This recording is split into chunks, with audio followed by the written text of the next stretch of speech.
ये मेरा सौभाग्य है कि मुझे आज महाराणा प्रताप जी के जन्म जयंती के पावन पर्व पर इस वीर भूमि पर आने का सौभाग्य मिला है।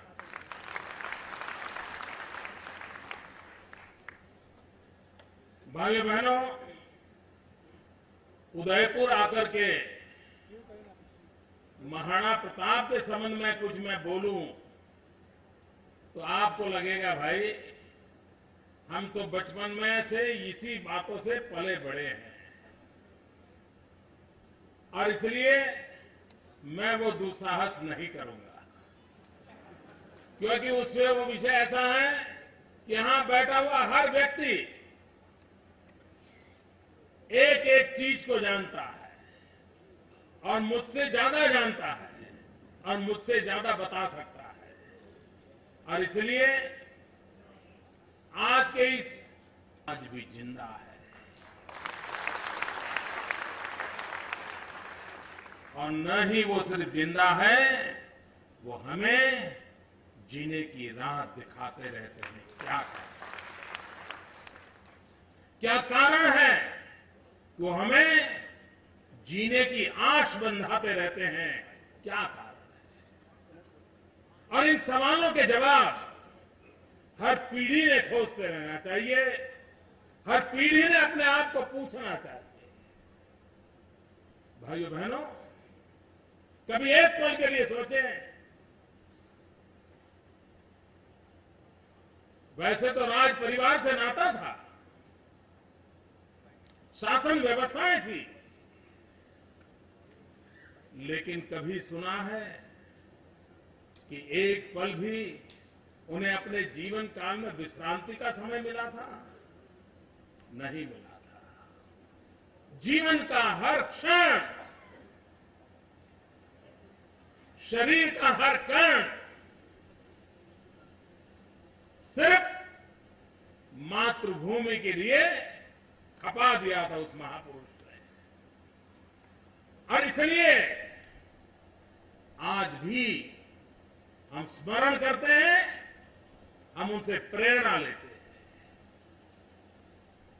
आज के समय में अगर राणा प्रताप होते तो क्या होता, इस कालखंड में वो होते तो क्या होता? ये जितने दुनिया में सो कॉल्ड सेक्युलर है, उन्होंने नोच लिया होता,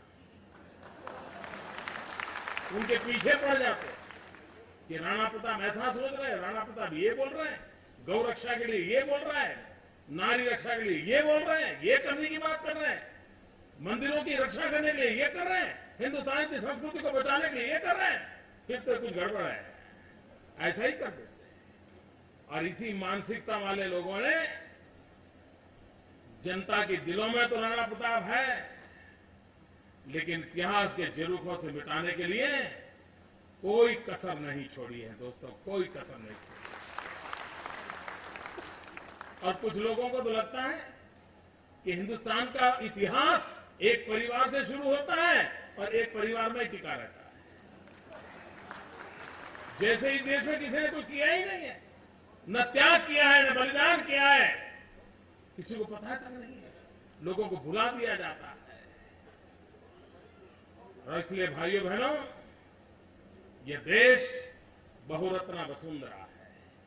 हर युग में महापुरुष पैदा हुए हैं, हर युग में वीर पुरुष पैदा हुए हैं, हर युग में समाज के लिए जीने वाले, जूझने वाले और जान की बाजी लगाने वाले लोगों की परंपरा रही है इस देश में। ये देश की विशेषता।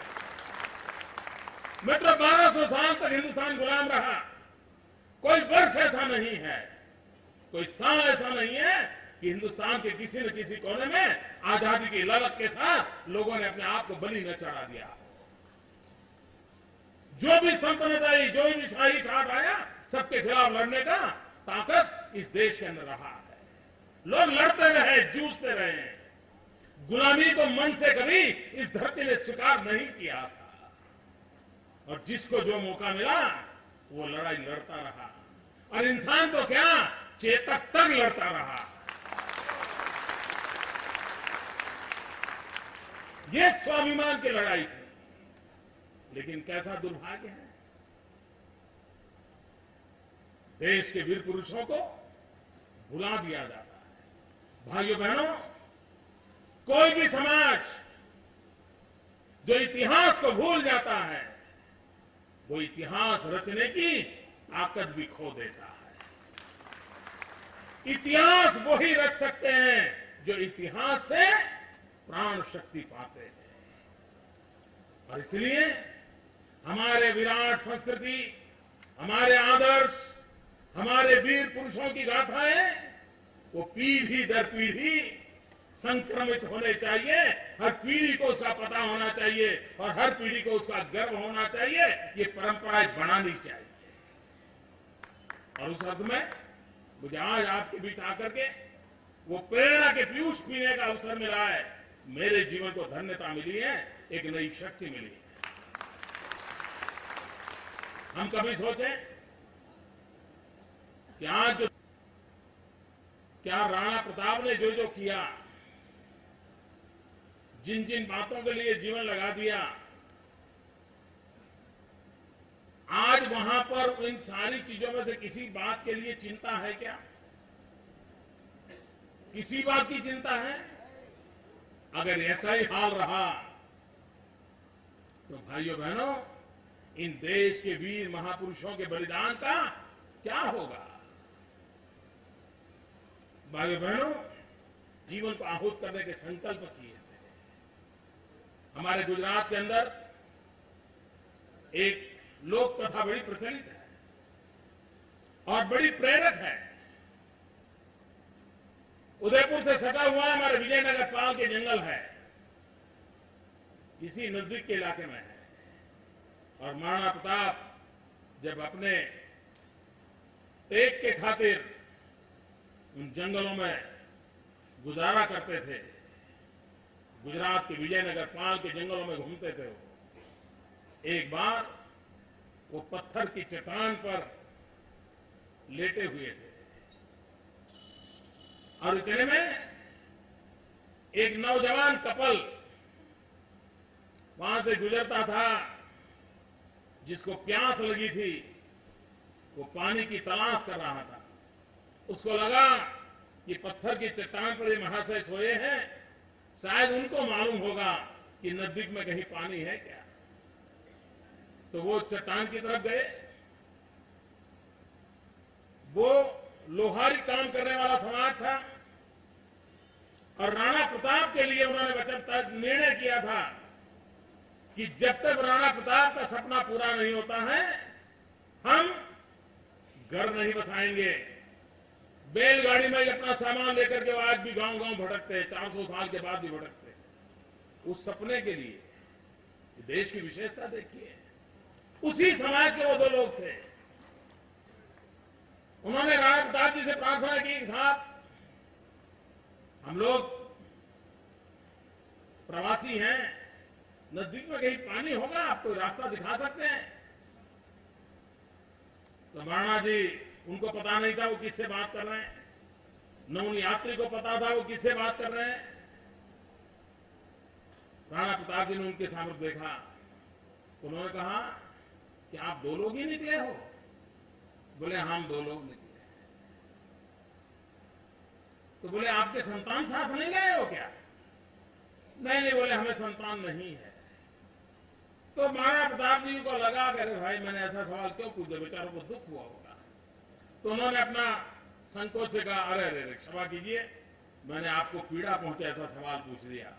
नहीं, बोले पीड़ा पहुंचने की बात नहीं है, ये हमारे लिए गर्व की बात है कि हमारा संतान नहीं है। बोले गर्व की बात है, क्यों? तो बोले हमने प्रण लिया है।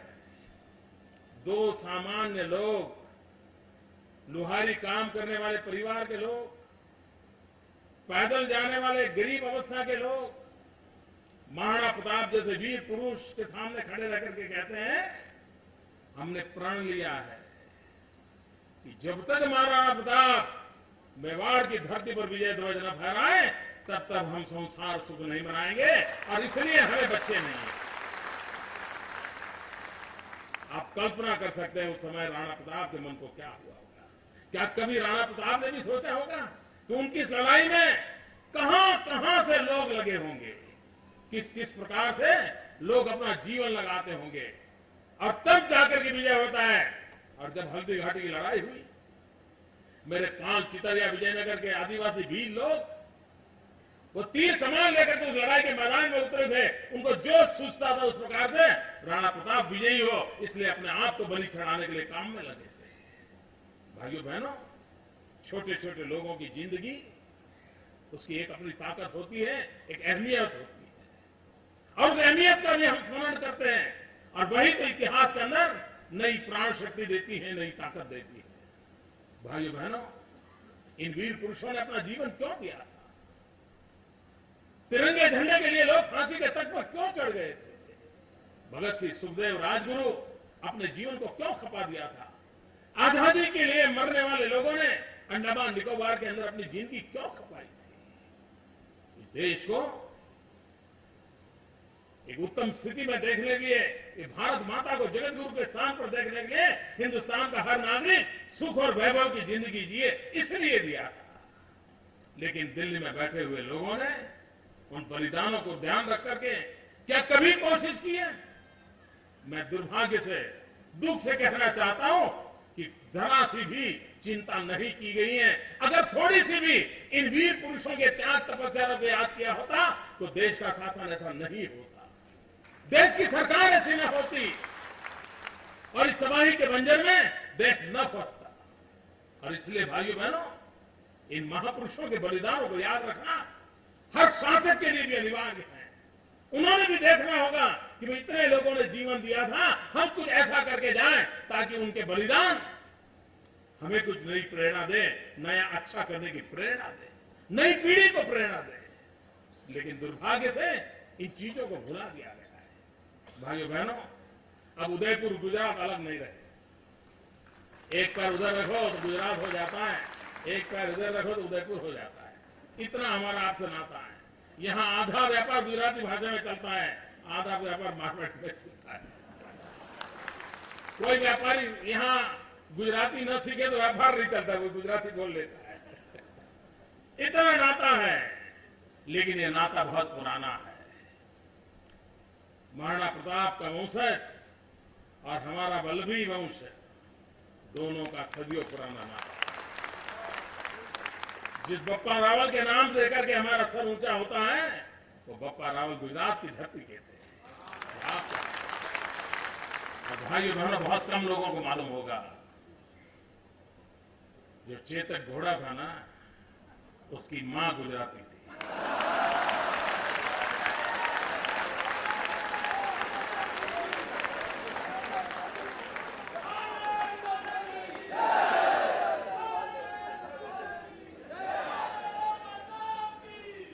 और ये गर्व आज भी गुजरात के अंदर अश्वपालन में लगे हुए जो लोग हैं, इस बात को बड़े गर्व के साथ कहते हैं कि हम इन घोड़ों के क्षेत्र में काम कर रहे हैं। हमारी प्रेरणा वो है कि हमने चेतक दिया। ये मिजाज है। अगर एक चेतक भी 400 साढ़े 400 साल के बाद भी एक सामान्य अश्वपालक को प्रेरणा दे सकता है, तो भाइयों बहनों, इतिहास हम लोगों को कितनी बड़ी ताकत दे सकता है। इतिहास का निरंतर स्मरण होना चाहिए, इतिहास से प्रेरणा लेनी चाहिए, और इतिहास के अनुकूल नए इतिहास की रचना के लिए हमने कदम उठाने चाहिए। और आज भाइयों बहनों, गुजरात विकास की नई ऊंचाइयों को पार करता चला जा रहा है। हमारा देश ऐसा है, करीब करीब सभी राज्य पानी को लेकर के कोई न कोई झगड़ा चल रहा है। एक राज्य का दूसरे राज्य के साथ पानी के कारण कहीं न कहीं तनाव, विवाद, झगड़े चल रहे हैं, कोर्ट कचहरियां चल रही है। यह आपने सुना होगा। एकमात्र अपवाद हिंदुस्तान में आजादी के बाद है, भाइयों बहनों, मैं गर्व से कहना चाहता हूं, वो गुजरात है। वरना पानी देने के लिए कोई राज्य तैयार नहीं होता है, और पानी देना है ना, सारा समाज उसके प्रति बड़े अहोभाव से देखता है, पानी देने के लिए तैयार नहीं होता है। कोई न कोई झगड़े डालेगा, कोई न कोई कोर्ट कचहरी करेगा, कुछ न कुछ करेगा। लेकिन भाइयों बहनों, मेरा ये सौभाग्य रहा कि सरदार सरोवर डैम, नर्मदा योजना, उसको आगे बढ़ाते हुए राजस्थान की धरती पर मां नर्मदा मैया का पानी पहुंचाने का सौभाग्य मुझे मिला। कोई विवाद नहीं हुआ, कोई कोर्ट कचहरी नहीं हुई।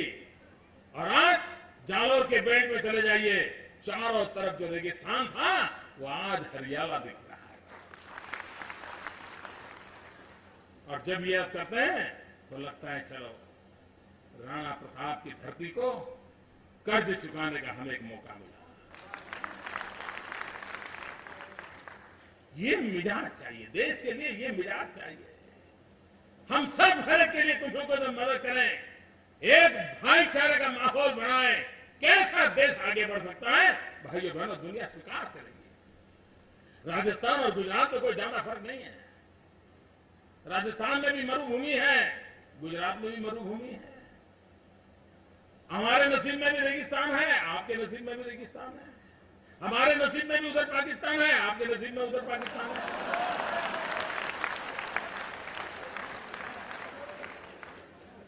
उसके बावजूद भी अकाल अगर राजस्थान में होता है तो अकाल गुजरात में भी होता है।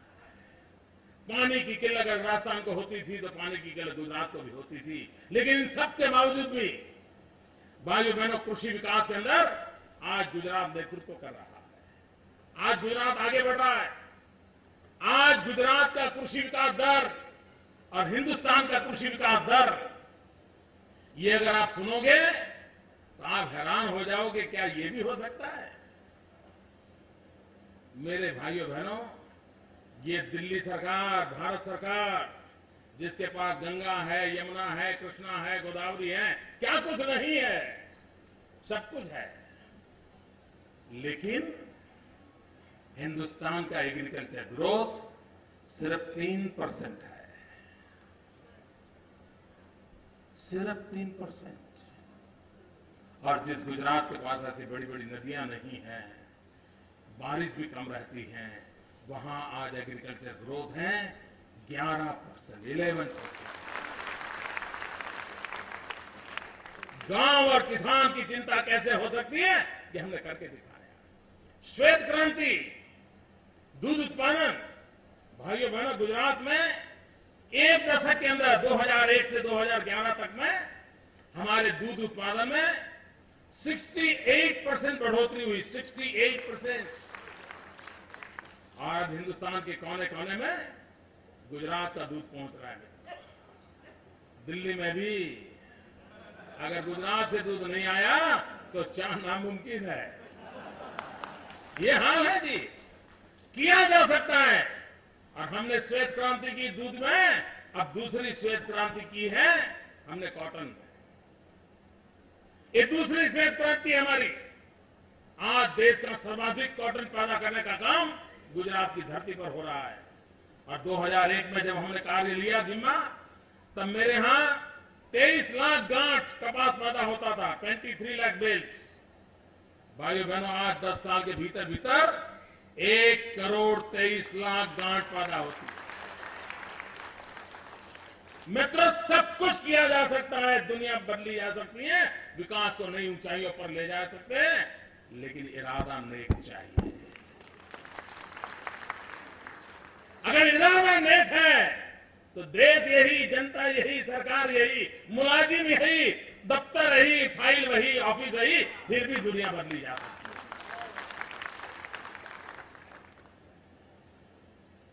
नेक इरादे चाहिए, लेकिन इरादे नेक कहां से लाए? इन दिनों देश में क्या चल रहा है?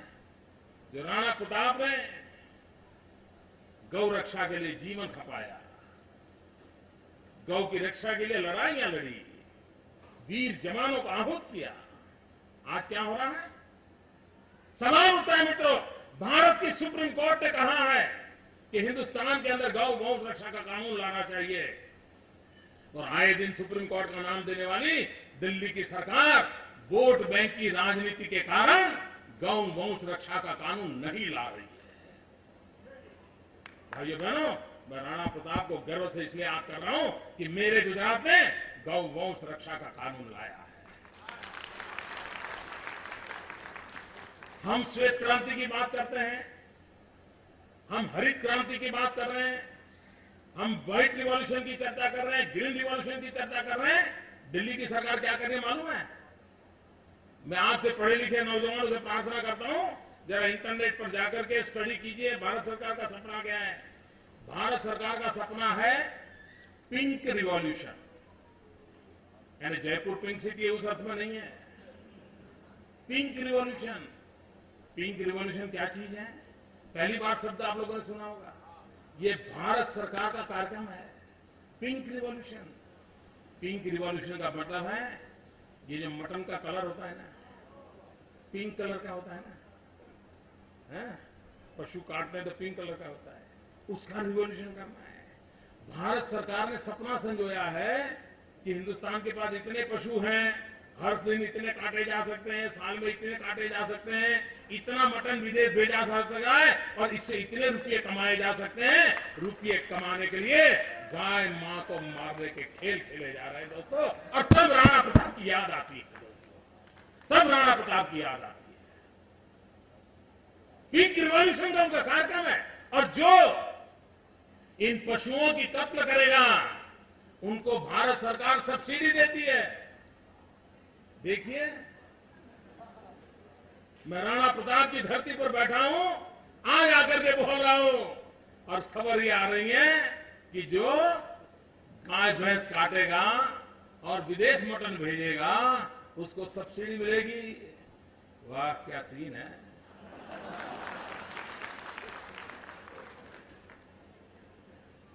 मित्रों, ये ऐसे लोग हैं, अगर कॉटन को विदेश में भेजे तो वो ड्यूटी लगाते हैं, लेकिन मटन को विदेश भेजे तो वो सब्सिडी देते हैं। और इसलिए गांव किसान की परवाह नहीं है, किन चीजों का प्रोत्साहन दिया जा रहा है। आज अगर आप राजस्थान की तरफ से मेरे गुजरात के अंदर गाड़ियां जाएगी, आप देखिए बहुत बड़ी मात्रा में पशुओं का कत्ल करके उसका मटन मुंबई के एयरपोर्ट सी पोर्ट पर भेजा जा रहा है। कोई रोकने वाला नहीं है। और जब मैंने गुजरात में रोकना शुरू किया तो रेलवे से भेजना शुरू किया। भाइयों बहनों, देश को ग्रीन रिवॉल्यूशन चाहिए, देश को व्हाइट रिवॉल्यूशन चाहिए, देश को ई गवर्नेंस का ई रिवॉल्यूशन चाहिए, देश को आईटी का रिवॉल्यूशन चाहिए।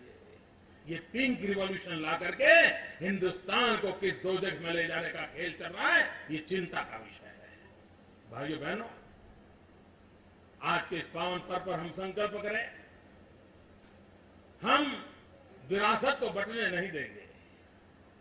इस देश के लिए जीने वाला कोई भी इंसान होगा, वो किसी भी विचार का क्यों ना हो, लेकिन मां भारती के लिए जीवन खपाया है, हम उसके सामने अपना सर झुकाएंगे। इस दल का था, वो दल का था, ये विचार थे, वो विचार थे, विरासत को कभी बांटा नहीं जा सकता। मित्रों, मां का दूध फटना नहीं चाहिए।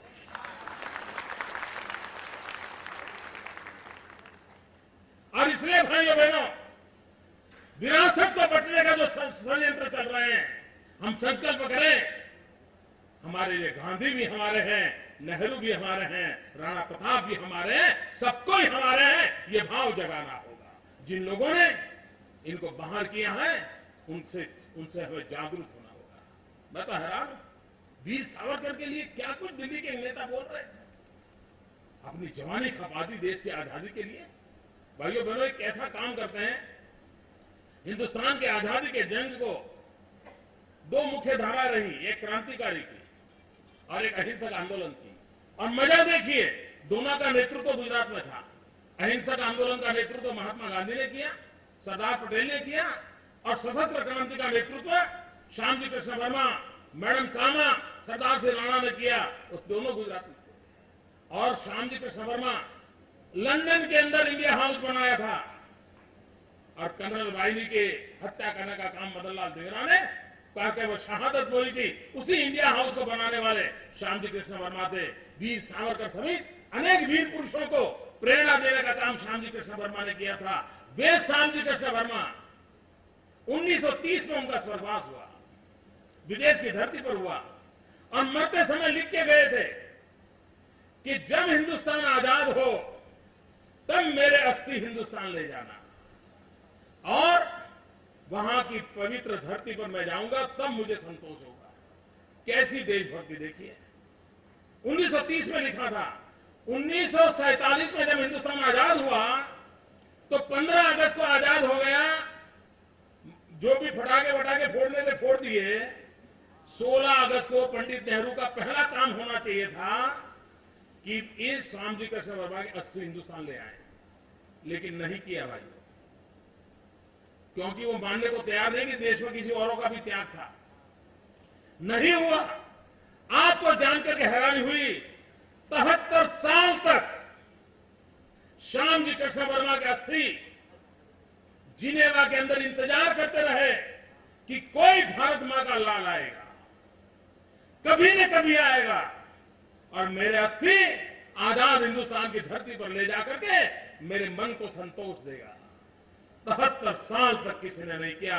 भाइयों बहनों, वो सौभाग्य भी मुझे मिला। मैं जिनेवा गया, श्यामजी कृष्ण वर्मा की अस्थि अपने कंधे पर उठा कर लाया। और आज कच्छ के मांडवी में मैंने वैसा ही इंडिया हाउस बनाया है, जैसा लंदन में हमारे क्रांतिकारियों ने वैसा ही बनाया है। मैं आपसे अनुरोध करूंगा, जब कच्छ में आप यात्रा के लिए आए, जरूर मांडवी में श्यामजी कृष्ण वर्मा के स्मारक को देखने जाइए, जिसने देश की आजादी की लड़ाई लड़ी। वीर पुरुषों को भूला नहीं जा सकते, न उनको भुलाया जाना चाहिए। ये काम गुजरात की धरती पर होता है भाई, और हम उसको और आगे बढ़ाने के बदते हैं, और आगे बढ़ाने के बदते हैं। और इसलिए मैंने कहा, मां का दूध फटना नहीं चाहिए दोस्तों। ये विरासत हमारी है, विरासत को बंटना नहीं चाहिए। जिन्होंने देश के लिए छोटा मोटा जो भी किया वो सब हमारे लिए आदरणीय है। इस भाव को प्रबलता के साथ आगे बढ़ाना चाहिए। आप सबके बीच आने का मुझे अवसर मिला, मैं आपका बहुत बहुत आभारी हूं। समारोह चलता रहेगा, लेकिन मुझे बीच में से जाना पड़ रहा है, आप मुझे क्षमा करें। मेरे साथ जोर से बोलेंगे, महाराणा प्रताप